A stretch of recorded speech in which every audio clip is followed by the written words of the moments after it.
UNC. Yeah, and Minnesota. UNC and Totally Minnesota. different game. Look, Minnesota's got some problems. They had problems last year. I think the coach is on the hot seat. Fleck wants to be a defensive-minded coach, and he wants to do his thing in that regard, and he kind of has fallen up flat a little bit. And he's gotten them to certain heights that I think people were excited about. And then last year, and as of recent, he's struggled. UNC, they have some expectations this year in the ACC. Mm-hmm. Last year, the receivers went off in that game. So I like UNC in that game. I like UNC in that game. Spread. What was the spread again on the game? Is -2. -2. UNC. I like UNC straight up. I mean, -2. It's kind of It's a close game, and that's pretty much it. Didn't they beat the brakes off the Gophers last season? Yeah, it was 31-13, but the score wasn't as close as the score. They're not going to have Drake May throwing the ball. Mm-hmm. So it's a little bit different in that regard. But they still have playmakers, and I think Minnesota's kind of they're going to want to show up. They're going to want to set the tone for this season. They're going to want to exert, show themselves defensively, and kind of make up for some of the bad karma, or not karma, but bad, vibes or whatever from last year. I don't think it's going to be a great season for Minnesota, quite frankly.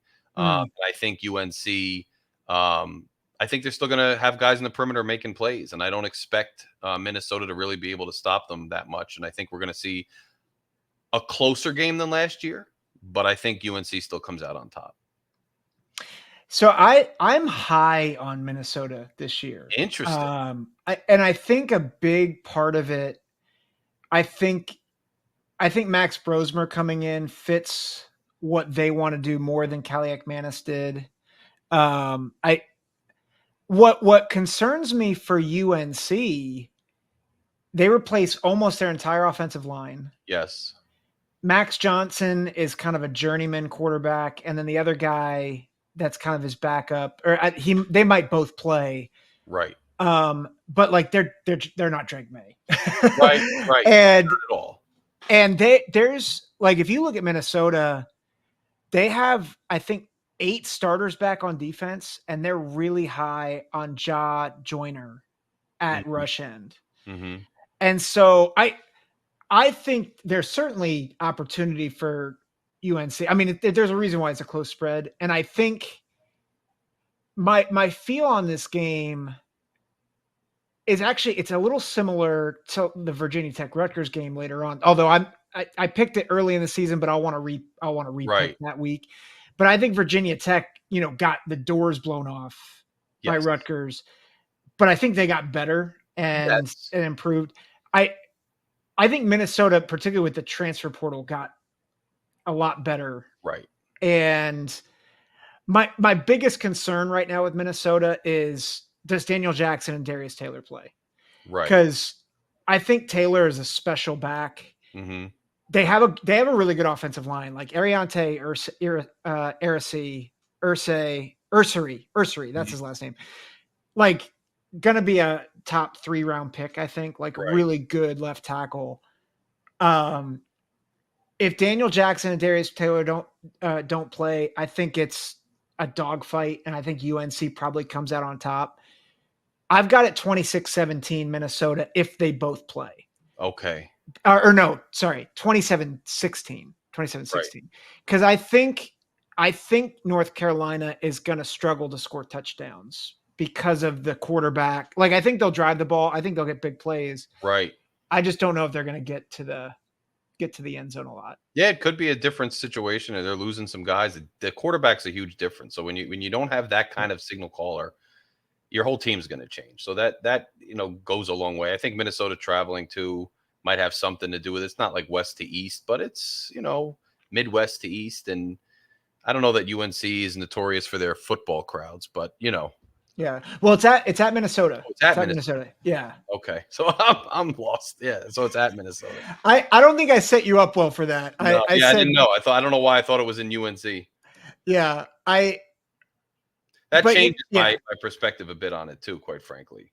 How so? How so? So I just think when you're going up against a newer quarterback, you lose your signal caller from last year. You're trying to emphasize defense. You're trying to emphasize your running game. We know the style of play Fleck likes to have. We know the style of play Minnesota wants to have. And now you're a playmaking team in UNC. That's how you relied. That's how you beat them last year through the air. And now you're on the road against a defensive team who wants to start off on the right foot, and you are now finding yourselves. And maybe we'll see a different UNC team by the end of the year, like with some of these other teams you mentioned, VTech last year, where you're going to find your footing later. But if it's the first game and it's on the road, I don't necessarily know that it changes my prediction fully as to who's going to win. But I don't expect UNC to kind of have the tone the way I thought they would if they would be at home. Yeah. It's a good opener.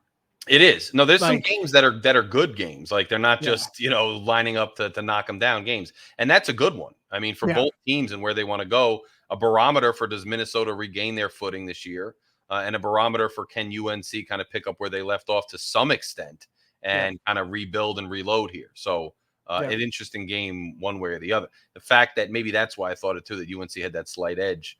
But I guess even on the road, they have that slight edge. Is that UNC's the favorite? Or, yeah, UNC's the favorite. So I think the injury. I think the potential injuries is that makes sense because that line swung. It was like a 1.5 point line in favor of Minnesota, and then it's moved all the way to 2 on the other side. So that I think if Taylor and Jackson are not there, like I think Minnesota has a good stable of backs.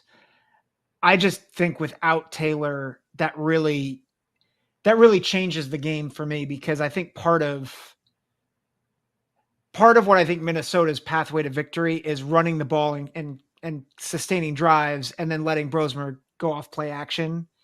But if they can't sustain drives, I could see a scenario where UNC gets enough opportunities to go bombs away. And that's what I'm worried, right? Because just the differences in those teams and how they play. If you don't sustain drives, there's still a big play opportunity, and that's what beat them last year. I get it. May's not there, but still. It's just I'm interested to see it. But I do think being on the road for UNC hurts them a little, and being at home for Minnesota should give them a boost. So yeah.